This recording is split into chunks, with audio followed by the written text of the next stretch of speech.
Queridos ouvintes, estamos de volta com mais um programa Ensino Espírita à Distância, produzido na Casa da Caridade Irmã Elizabeth, localizada próxima à Avenida Jorge Amado, na Rua do Cascalho, número 51, Boca do Rio, Salvador, Bahia. Esse programa é transmitido através da Rádio FEEB, via internet, em sintonia com a Federação Espírita do Estado da Bahia, FEEB. Para nos ouvir, acesse a Rádio FEEB através do site feeb.org.net ou pelo nosso site www.casadacaridade.net e conheça também a programação das atividades da Casa da Caridade Irmã Elizabeth. Lá vocês encontrarão reuniões públicas doutrinárias, atendimentos de passe, atendimentos sociais, os livros editados pela nossa gráfica, a programação da nossa rádio, dentre outras atividades. Para adquirir os livros trabalhados aqui na rádio, acesse a livraria virtual da Casa da Caridade Irmã Elizabeth pelo site www.casadacaridade.lojaintegrada.com.br, recebendo os livros pelo correio na comodidade de seu lar. Iniciaremos o programa Ensino Espírita à Distância, cujo propósito é levar ao ouvinte os fundamentos na doutrina espírita de Allan Kardec, debatendo suas obras básicas numa abordagem atual, vivenciada no dia a dia de todos nós. Participe através do nosso e-mail geral@casadacaridade.net e teremos o maior prazer em respondê-los. Hoje seguiremos com o debate do Livro dos Espíritos, capítulo 7, Retorno à Vida Corporal. Eu sou Robert Ferreira, estamos aqui com as presenças ilustres de Aldete Gonçalves, Alessandro Macedo, Alessandra Uzeda e Álvaro. Nossa querida amiga e irmã Aldete irá fazer uma prece inicial para iniciarmos as discussões do livro.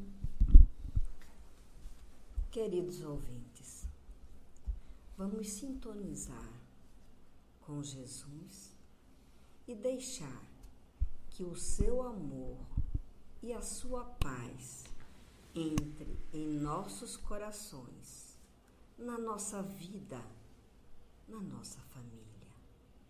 Vinde, Senhor Jesus, esteja aqui conosco, nos dê a tua bênção, a tua paz.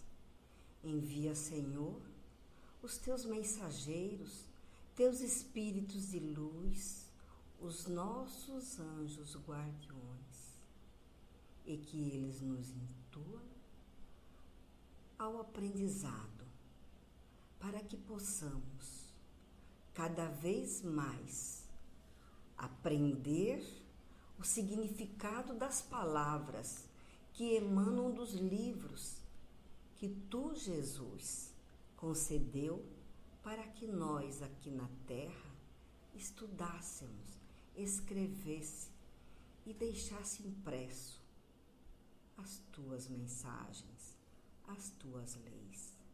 Senhor, vinde ao nosso coração, nos intua, Mestre, e nos abençoe. Vamos todos rezar a oração que Jesus nos ensinou. Pai nosso que estais nos céus, santificado seja o vosso nome. Venha a nós o vosso reino, seja feita a vossa vontade, assim na terra como em todo o universo. O pão nosso de cada dia nos dai hoje, perdoai as nossas ofensas, assim como nós perdoamos a quem nos tem ofendido. E não nos deixeis cair em tentação, mas livrai-nos de todo o mal. Senhores ouvintes, estamos então a postos e daremos início a mais um programa Ensino Espírita à Distância. Hoje nós estaremos estudando o Livro dos Espíritos de Allan Kardec, onde no capítulo 7, Retorno à Vida Corporal, ele veio nos dar o prelúdio do retorno. Acho que é um grande aprendizado e por isso nós estamos aqui, retornamos, viemos novamente para essa pátria mãe terra fazer todo o possível para nos lapidarmos, para ficarmos espíritos mais evoluídos. Temos muito a aprender. Vamos lá. Queridos ouvintes, todos com os livros em mãos, o Livro dos Espíritos, na página 152. Vamos ao capítulo 7, Retorno da Vida Corporal, 330. Os espíritos conhecem a época em que terão de se reencarnar? Eles apresentem como o cego sente o fogo de que se aproxima. Sabem que devem retomar o corpo, como sabeis que deveis morrer um dia, mas ignoram quando isso acontecerá. Observe como é importante e interessante dizer que vai ser hoje ou amanhã, eles não sabem. Mas eles têm uma intuição de que próximo está o seu retorno. Ou seja, o aprendizado dele já está quase que mais ou menos feito. O próximo aprendizado vai ser estar na Terra, para estar novamente se burilando, se lapidando naquilo que ele deixou por fazer. Então, a intuição, ele já pode dar alguns sinais presente de que precisa reencarnar e que está próximo. É isso. 330. A reencarnação é, portanto, uma necessidade da vida espírita. Como a morte é uma necessidade da vida corpórea, seguramente assim é. 331. Todos os espíritos se preocupam com a sua reencarnação. Há os que absolutamente não pensam nela, que nem mesmo a compreendem. Isso depende de sua natureza mais ou menos avançada. Para alguns, a incerteza quanto ao futuro é uma punição. Isso aí é muito interessante, né? A reencarnação é uma necessidade da vida espiritual, né? A vida espírita. Já a morte é uma necessidade da vida corpórea. E a gente fala muito, é muito comum a gente dizer assim, a única certeza que a gente tem, né, enquanto encarnados, é de que a morte, né, vai chegar para todos. Quando, só Deus sabe, né? Mas, você veja que o que ele diz aqui, na vida espiritual, é certo que haverá também a reencarnação, ou seja, haverá a vida. Então, a vida está para todos que estão na vida espiritual, assim como a morte está também para todos que estão encarnados. É a certeza que todo mundo tem. É a vida espiritual, porque nós somos um espírito que estamos agora encarnados. Mas não sabemos o amanhã. Então, a gente fica nesse nosso colégio que é a Terra, né, aprendendo, cada dia mais progredindo, novos aprendizados, fazendo com que o nosso espiritual tenha um moral um pouquinho mais elevado para retornarmos. Depois, lá, novos aprendizados, novos acertos de conta, e então vamos retornar para lapidar, melhorar aquilo que nós iniciamos e, creio, não terminamos. Porque a vida é contínua, o espírito está em evolução contínua. É interessante, porque me veio aqui vários trechos, tanto de filme quanto de livros, em que eu me lembrei da parte de André Luiz, em que aqueles espíritos que viviam em família, né, no nosso lar, a matriarca iria reencarnar. E todos os entes espirituais queridos dela estavam tristes por aquele processo, porque ela ia estar em outra sintonia do que eles, né? Então, eu vi aquela cena como se ela, o inverso do nosso processo de desencarne. E eu achei muito interessante aquela cena, né? Todos aqueles espíritos amigos dela, parentes, tristes porque ela iria reencarnar, porque eles iam deixar de conviver com ela no plano espiritual, né? Achei tão interessante. E eu me lembrei também do trecho do livro Corpos que Andam, em que os espíritos inferiores, né, que estavam no caminho do mal, eles ficaram tanto tempo naquela trilha, né, do mal, e chegou um momento que a necessidade de encarnação daqueles espíritos era tão intensa que ele já estava assim incomodado com aquilo, vamos dizer assim, é como se ele tivesse em estado terminal, como se fosse comparado à nossa vida na Terra. E ele fugindo desse processo. E aí os espíritos superiores que estavam fazendo o resgate daquele grupo alertaram a ele da necessidade da encarnação para que ele, né, redimisse os seus atos. E mostrando a ele como seria a encarnação dele caso ele não se preparasse para esse processo reencarnatório, né? Mostrando o corpo dele todo deformado, a família que acolheria, como é que seria, né, a relação da família com ele. Então, isso me mostrou como é importante na vida espiritual o espírito também se preparar para o momento da reencarnação. Então, foram duas passagens assim que me veio à mente que eu vejo muito frequente nas mediúnicas, né? Esses espíritos que não se preparam para esse momento. Eles não, é como o Odete falou, eles vão para fazer um ajuste de contas, eles não fazem isso. Então eles vão porque o espírito tem a necessidade, assim como nós, um dia vamos desencarnar, um dia eles vão reencarnar. Eles não sabem quando, mas eles sentem, né? Mas essa cobrança desse ajuste de contas, isso é realizado lá ou aqui em terra? Lá. Através os nossos mentores, Isso. os ministros espirituais, os anjos guardiões, eles vão estar sempre dizendo, observando, vendo o livro da vida, aquilo que você fez bom, aquilo que você pode melhorar. Então, existe uma cobrança que nós vemos sempre à Terra para recuperar erros cometidos em vidas passadas. Quando a gente desencarna, tudo que a gente construiu na encarnação anterior vem à tona, e de outras também. Então, é através dessa tela mental, esse flash, que se forma o planejamento espiritual para uma próxima reencarnação. É esse planejamento espiritual que você vem cumprir na Terra, né, na condição de encarnado.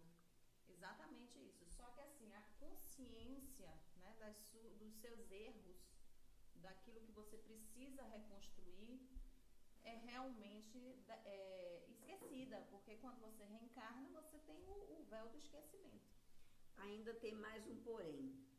Nem todos os espíritos, os que estão aqui na Terra, como os que já partiram, nem todos têm a consciência dessa evolução espiritual. Muitos, eles são de uma religião, outra religião bem diferente e nunca ouviu falar nisso. Não, os únicos que têm essa superação é os tibetanos, porque, né, que eles morrem e... Nós podemos observar isso nas mediúnicas.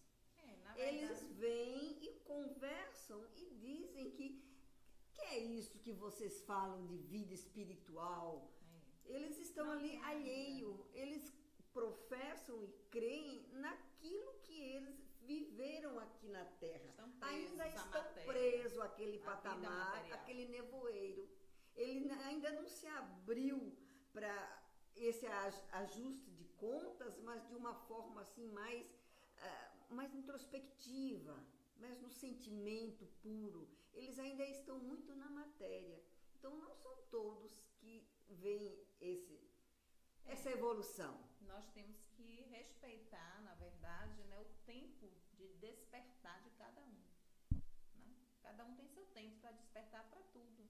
Nós estamos aqui, né, somos espíritas praticantes e para muitas coisas a gente não despertou ainda.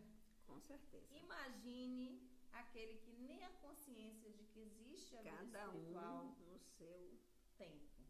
Eu ainda estava morando lá na Espanha, quando arrebataram uma criança na Catalunha, em Barcelona, que ela era o mentor tibetano que havia falecido e estava retornando à Terra com aquela criança. Geralmente as religiões espiritualistas, não necessariamente espírita, têm esse conceito de vida espiritual, né? Já bem desenvolvido. Tem outras que não aceitam. Sobretudo no Oriente. Eu sei que a família aceitou, foram para o Tibete, levaram a criança e lá realmente a criança evoluiu. O ambiente que vivia, que tudo, foi tudo reconhecendo diante dos pais. E aí foram que os pais tiveram que aceitar que a coisa era séria. Então, no segmento 331, todos os espíritos se preocupam com a sua reencarnação. Então, vamos para o 332. O espírito pode abreviar ou retardar o momento da reencarnação? Pode abreviá-lo, solicitando por suas preces, e pode também retardá-lo, se recuar ante a prova. Porque entre os espíritos há também indiferentes e poltrões, mas não o faz impunemente, pois sofre com isso como aquele que recusa o remédio que o pode curar. O espírito pode abreviar ou retardar o momento da reencarnação. Quer dizer, até conscientemente ele pode fazer isso, porque nós temos livre-arbítrio, né? Podemos, né, planejar isso de acordo com a nossa necessidade, o momento certo. Mas a gente tem que considerar que muitos dos espíritos que estão desencarnados não desejam reencarnar. Preferem viver a vida que viviam materialmente, porém no mundo espiritual, né? E aí é que entra os casos de grandes obsessões. Recordando o filme O Nosso Lar, André Luiz tinha uma ânsia de voltar à Terra. Então, se dizia que ele não estava equilibrado, não estava preparado. Tanto é que, dado o momento que concederam que ele viesse à Terra como espírito, e ele teve um debacle. Pois é. Quando ele fala aqui, ó, não faz impunemente, sofre com isso, como aquele que recusa o remédio que o pode curar. Quer dizer, o espírito que está no mundo espiritual e se recusa a reencarnar e a aceitar a vida de encarnado como prova, ele recusa o próprio remédio, porque não há meio de evoluir se não for encarnado. Né? 333. Se um espírito se sentisse bastante feliz numa condição mediana entre os espíritos errantes e não tivesse a ambição de se elevar, poderia prolongar indefinidamente esse estado? Não, indefinidamente. Cedo ou tarde, o espírito sente a necessidade de avançar. Todos devem elevar-se, pois esse é o destino de todos. É um caminho sem volta, né? De alguma maneira, todo mundo evolui um pouquinho. Né? Você pode demorar para despertar, mas vai chegar um momento que você precisa seguir, que você vai sentir essa necessidade de seguir. 334. A união da alma com este ou aquele corpo está predestinada, ou no último momento é que se faz a escolha? O espírito é sempre designado com uma antecedência, escolhendo a prova que deseja sofrer. O espírito pede para se encarnar sabe tudo ver, sabe ver com antecedência que tal alma se unirá a tal corpo. É interessante isso porque nossa querida Lívia sempre nos elucidava sobre essas questões, né? E aí, em alguns casos, a participação do espírito no seu processo reencarnatório é nula, porque ele não quer reencarnar, mas os seus mentores, seu anjo guardião, eles se reúnem junto com Jesus para fazer o plano reencarnatório daquele espírito, para que através das provas ele possa progredir. Então, quando eles fazem esse processo, aquele espírito é como se fosse, não é bem uma sentença, mas ele é conduzido àquela reencarnação. Entendeu como é o processo?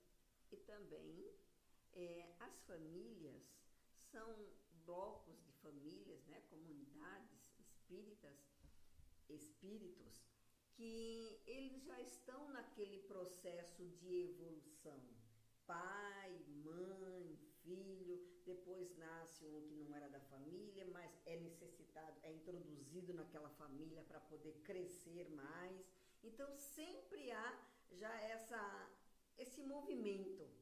Então, se algum deles não quiser reencarnar naquela época, naquela data, ele está não só a si prejudicando, mas toda uma estrutura que o mundo espiritual já pré-estabeleceu. Então, é um crescimento não de mas de todo um contexto, de toda uma família. Porque nós somos irmãos no espírito. Aquele gosto que você vê, nasce uma criança, você tem um amor pelaquela criança e não sabe nem por quê.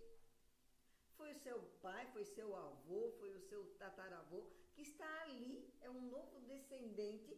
Naquele momento ele é novo, mas ele vem com toda uma bagagem para trazer aquele novo conceito àquela família, tanto no bem como na discórdia para o aprendizado. Mas é necessário que aconteça.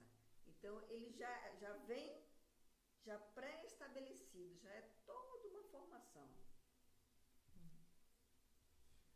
Dando seguimento, o espírito tem direito de escolher o corpo, ou somente o gênero de vida que lhe deve servir de prova.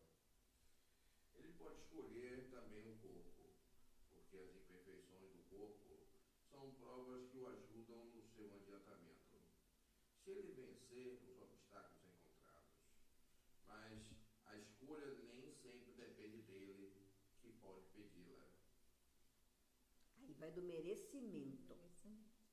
Ele não pode, lá no mundo espiritual, não é interessante para ele pensar, eu vou ser bonito ou feio, esta raça, aquela raça. Isso para lá não tem esse valor agregado, não tem. Tem sim, eu vou crescer nesta família, eu vou poder me melhorar e melhorar aqueles que estão comigo. Então, esse é o principal objetivo. Então, para isso, ele tem que ter merecimento. Ele pode pedir, Isso. mas daí a ter, né, tem todo um critério por trás, né, para ver realmente a questão. E como disse a oração que nós terminamos o programa anterior, você pede. E você acha até que talvez Deus não esteja lhe atendendo. Mas até uma doença que ele coloque para aquele que só sabe se embriagar é uma solução, porque ele não vai mais poder se embriagar, ele está doente. Então, é todo um planejamento. Para cada problema ou desafio, tem uma solução. Tem uma solução. É aí que entra aquele ditado muito popular, né? Há males que vem para bem. E vem para o bem. E como disse também, ele pode pedir um corpo bom, belo, bonito. Ora, depende no que é que ele quer moralmente crescer. Porque se ele é um pouco belicoso, gosta de começar a mexer com todo mundo e num nível não muito bom, ora, talvez que ele diga, meu Deus, se eu ficar numa cadeira de roda ou se eu não tiver tal membro, eu fique calado, quieto e faça com que o meu moral evolua, faça com que a minha mente cresça de outra forma, sem eu fazer mal a ninguém. Entendeu? E uma outra coisa Tudo é interessante também merecimento. é que esse plano reencarnatório, ele é acompanhado, né, pelos seus mentores, pelos seus amigos espirituais, pelo anjo guardião. Então, esse processo, ele é feito durante sua encarnação também. Então, por exemplo, você se programou para vir bonito, para ter facilidade de relacionamento com as pessoas. Um exemplo. Só que você começa no seu processo encarnatório a utilizar aquela beleza para outros fins que não fossem aqueles que você se comprometeu a vir. E aí, vamos supor que para poder diminuir esse uso excessivo daquela graça, daquele que foi lhe dada, a espiritualidade lhe corta através de um acidente, através de uma queimadura, por exemplo, que lhe deforma o rosto. Então, às vezes as coisas acontecem para que a gente repense as nossas provas e continue seguindo pelo caminho Faça as nossas atitudes. As nossas atitudes.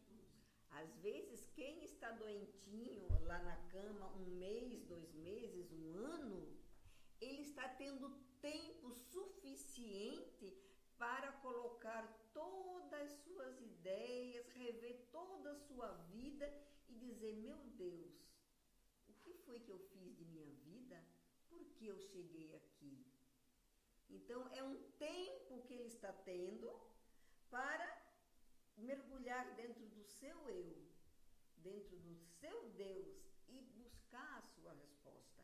Talvez que ele saia daquela cama vitorioso, saia um outro homem, um homem novo, porque ele aprendeu o aprendizado, o que foi merecido ele aprendeu.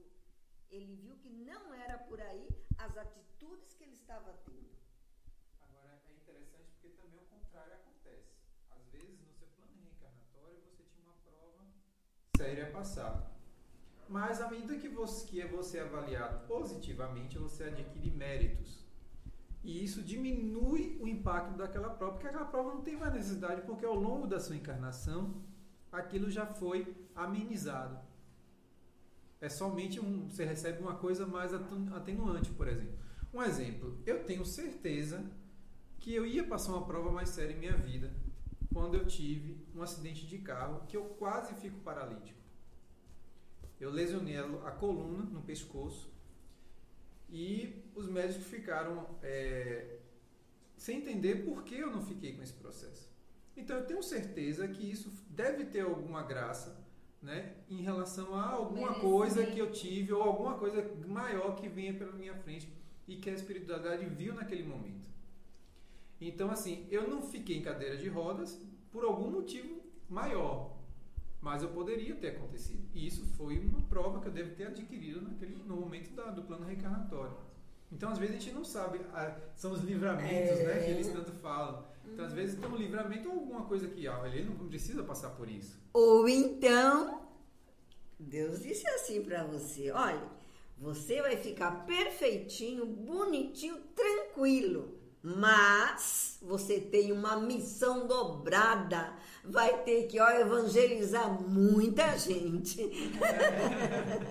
É verdade. Vai ter que evangelizar muita gente. Aí é uma missão. É verdade. E você precisa de todos os seus órgãos, de toda a sua fala, de todo o seu corpo, para poder impulsionar essa energia, a energia das bênçãos, da graça de Deus na nossa vida. É verdade. Dando seguimento, 335A. Pode o espírito, no último momento, recusar o corpo escolhido? Se o recusasse, sofreria muito mais do que aquele que não tivesse tentado nenhuma prova. Isso aí, né? Quer dizer, você Orgulho, vaidade. E de repente você perde aquela oportunidade. É igual a fila. Orgulho e vaidade. Né? Perdeu o lugar na fila. Quem somos nós para dizer eu quero isso e eu não quero isso? O contexto na hora, gente. Olha, coloque-se um pouquinho mais acima e diga: meu Deus, eu mereço esse ou eu mereço aquele? O que eu merecer. Dai-me força para ultrapassar as barreiras e para vencer o desafio.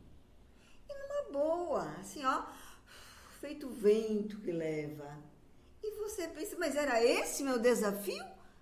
Foi pequeno, dependendo da intensidade, do grau, como você vê a gravidade do problema. 336. Poderia acontecer que um corpo que deve nascer não encontrasse espírito para encarnar-se nele? Deus proveria a isso. A criança, quando deve nascer para viver, tem sempre uma alma predestinada. Nada é criado sem um desígnio. Claro, né? Se vai nascer, tem um corpo, né? Seja lá como for o corpo, né? Mas vai nascer dentro daquela proposta. Uma criança não tem como um espírito nascer e reencarnar sem que ter um corpo. 337. A união do espírito com determinado corpo pode ser imposta por Deus? Pode ser imposta. Da mesma maneira que as diferentes provas, sobretudo quando o espírito ainda não está apto a fazer uma escolha com conhecimento de causa. Como expiação, o espírito pode ser constrangido a se unir ao corpo de uma criança que, por seu nascimento e pela posição que terá no mundo, poderá tornar-se para ele um meio de castigo. É uma grande prova. É uma grande prova. Por expiação. Ele vai ter que saber no seu íntimo que ele já fez muita coisa. Foi o que aconteceu na quarta-feira, no doutrinar uma entidade. Ele se achava o bom, o bonito, o bacana, que via tudo por cima e manipulava tudo. Mas ele foi levado a ver quanto de mal ele já tinha feito, quanto de sofrimento ele causou, para ver que ele não era nada daquilo ali. E ele se fazia de inocente, ele dizia que ele não fazia mal. Não era nada daquilo. É uma beldade. Então, a gente precisa tentar compreender, se colocar na posição do outro e trazer esse sentimento. Será que esse sentimento realmente é puro, verdadeiro? Ou ele está fazendo de conta, se camuflando? Tem muita gente que está no mundo e não sabe nem por que está, né? E às vezes pensa que está fazendo as coisas sem estar ferindo a ninguém. No fundo, ao redor, o pessoal está percebendo que ele está atropelando os fatos. Tem e pessoas. ele não enxerga isso. Porque tem pessoas assim que elas estão vivendo numa convicção deturpada das coisas da vida, né? Então, por exemplo, um exemplo que a gente viu muito no livro aqui dos Espíritos. Uma pessoa que nasce no meio de canibais, para ele praticar o canibalismo é algo normal, né? Se ele convive num ambiente, no lar, em que o pai bate na mãe o tempo todo, para ele é normal bater nas mulheres. Então, assim, tem essa coisa que, devido de não estar evoluído moralmente, né? Tanto o espírito como o meio onde ele vive, aquilo pode levar aquele espírito encarnado a praticar atos que ele acha que é natural, que ele não tem esse senso crítico. E aí que vem a experiência de que alguém precisa apontar para ele, que ele precisa abrir os olhos e ver o que ele está fazendo. Porque para ele aquilo não é normal. Para ele aquilo não é errado. Muitas vezes o processo de evolução, dentro dessa linha essa linha que você está abordando, assim, a evolução, ela é uma evolução muito mais coletiva do que individual. Aí eu cito o exemplo, esse exemplo que você citou agora em relação à questão do canibalismo, aplica-se também a outros exemplos. Sim, e que estão muito ligados a um processo cultural, ou seja, culturas em que a mulher é subjugada, culturas em que há uma violação de crianças, há uma mutilação de crianças, mutilação de mulheres, onde a cultura do homem se sobrepõe no universo machista, né? Dentro do universo machista, sobretudo na cultura, cultura do povo arábico, né? Do Oriente Médio, onde existe uma série de situações que fogem a uma normalidade, a um padrão, o nosso padrão ocidental, mas que são exatamente, mas são processos que guardam relação com o processo cultural de um povo. E esse processo cultural de um povo, que logicamente que agride, que viola direitos humanos, que viola a figura humana e que, portanto, colide com as regras morais e as condutas que Deus, nos indicou, naturalmente isso aí demanda um processo de evolução cultural coletivo. Agora, lembre-se dos outros programas em que nós discutimos essa questão de você nascer nesse meio ou naquele meio. Então, às vezes, o espírito ele tem um grau de evolução maior e ele vem encarnando naquela cultura.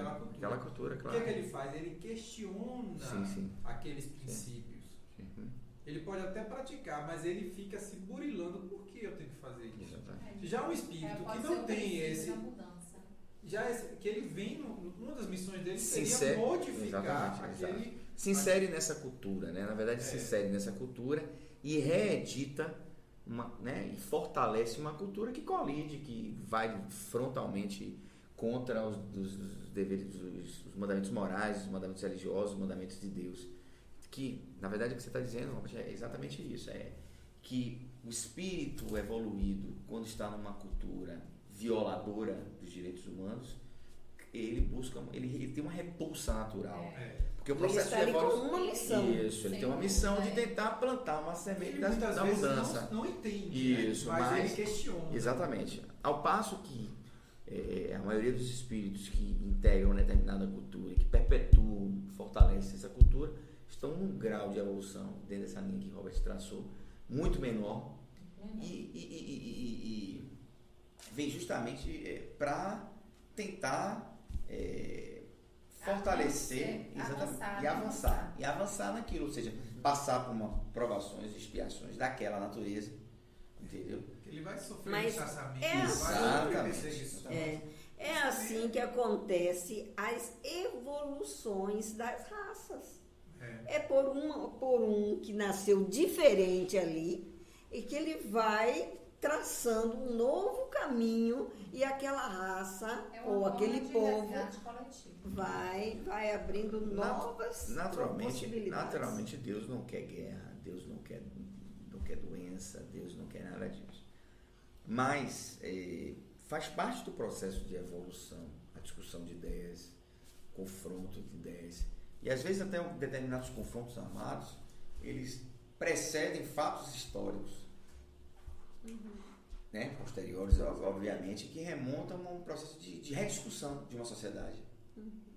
A questão do Iraque, por exemplo, toda aquela guerra, com todos os valores que estavam ali estabelecidos de quem é mais quem, mas ali se reeditou a democracia, se reeditou a valorização do povo, se reeditou um menor massacre dos direitos humanos, violações, como foi a intervenção militar no Haiti, dentro daquela pobreza. O Brasil, numa missão pacificadora, integrou aquelas forças armadas num processo de mudança de uma perspectiva, de melhoria da consciência e de evolução, portanto. Então, e os mártires nascem disso, Foi na África do Sul com Mandela, viveu aquilo ali. Então ele era um espírito, e aí se enquadra exatamente o que você falou, um espírito que nasceu dentro de uma sociedade preconceituosa, violadora, e que buscou dentro da sua evolução e dentro do seu descontentamento alterar um desafio algo histórico. Que ele fez. E fez, e assim fez. Nova e história. assim fez. Perfeito. Dando seguimento, 338. Se acontecesse que muitos espíritos se apresentassem para ocupar o mesmo corpo que vai nascer, o que decidiria entre eles? Muitos podem pedi-lo, mas é Deus quem julga. Em casos assim, qual é o mais capaz de preencher a missão que a criança se destina? Mas, como já disse, o espírito é designado antes do instante em que deve unir-se ao corpo. Engraçado isso, porque assim, me remete a uma situação vivida por mim mesma, né? Eu tenho 2 filhos e acho que a primeira vez que eu estive aqui na sala de Dr. Bezerra com Lívia perguntou se eu estava grávida e tinha um bebê no meu colo. E eu disse, não estou grávida, não tem mais bebê. Minha vida, meus filhos já tá encerrada, né? E aí ela falou assim pra mim que era uma criança que tinha que vir nessa encarnação e que eu teria me comprometido espiritualmente a ter 3 filhos. Eu falei, Lívia, diga a ele que fica próxima. Mas assim, e essa semana eu estava me lembrando disso e me perguntei exatamente o que diz aqui, né? O que determina vir um e outro primeiro e o... Entendeu? Né? Exatamente essa questão, né? Quer dizer, se eu me comprometi espiritualmente ter 3 filhos, por que veio um primeiro, o outro segundo e o outro ficou? Que critério é esse? Interessante isso, né? Pois eu digo a você, olha, o mesmo parecido aconteceu comigo. Porque eu queria 4. Mas ninguém me tirava isso da cabeça, eu queria 4. Mas como eu era muito jovem, meu marido muito jovem, a gente era do sul, aqui na Bahia sozinho, e cada ano era um filho e uma cesárea. Todo ano um filho e uma cesárea. O médico, sócio amigo do meu marido, diretor do hospital, disse, olha, eu vou fazer o cesárea da sua esposa e aí eu vou fazer a ligadura. Aí foi no hospital, tudo direitinho, concordei, tudo bonitinho. Aí, quando nós íamos para a sala de parto, ele perguntou, mas você quer mesmo ligar? Eu disse, se for um menino, tudo bem, mas se for uma menina, não. Eu tinha 2 meninas, seria a terceira. E eu sou muito daquela metida assim, a corajosa, né? E colocaram tudo para eu não ver nada, tal. Mas eu sempre perguntando e consciente, doutor, já nasceu? Não. Já nasceu? Não. Daqui a pouco ele, é uma linda menina. Aí eu digo, faça bem mal feito, doutor, que eu quero ter o 4. Foi a minha resposta. Aí ele fez acho que uma laqueadura, alguma coisa parecida. Então eu estava com as trompas ligadas. Depois de 2 anos, com novas brincadeiras, Santa Catarina e férias, eu voltei grávida. Tá vendo? E aí veio a minha 4ª filha, 4ª cesárea, 2 ligaduras. Mas as minhas 4 vieram. Mas não vai acontecer comigo, não. As minhas 4 vieram. Não. Graças a Deus, lindas. 339. O momento da reencarnação é seguido de perturbação semelhante ao que se verifica na desencarnação, muito maior e, sobretudo, mais longa. Na morte, o espírito sai da escravidão, no nascimento entra nela.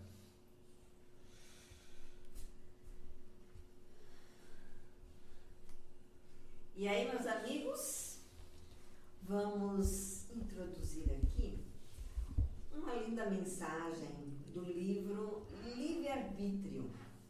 O que implica e o que complica. Psicografado por Marilinda Lima e o autor espiritual é Oswaldo. E diz, o social me faz livre. Bem-aventurados os pobres de espírito, porque deles é o reino dos céus. São Mateus, capítulo 5, versículo 3.